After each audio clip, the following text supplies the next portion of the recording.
ఒక తోటలో ఒక కొమ్మలో ఒక పువ్వు పూసింది.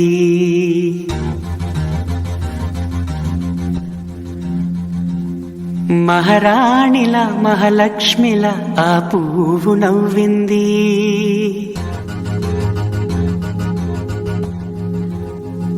అలాగే నవ్వుతూ ఉండాలని,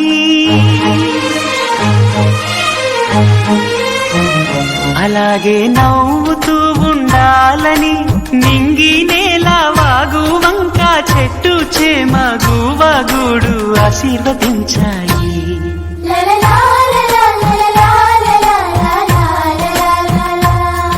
ఒక తోటలో ఒక కొమ్మలో ఒక పువ్వు పూసింది. మహారాణిలా మహాలక్ష్మిలా ఆ పువ్వు నవ్వింది.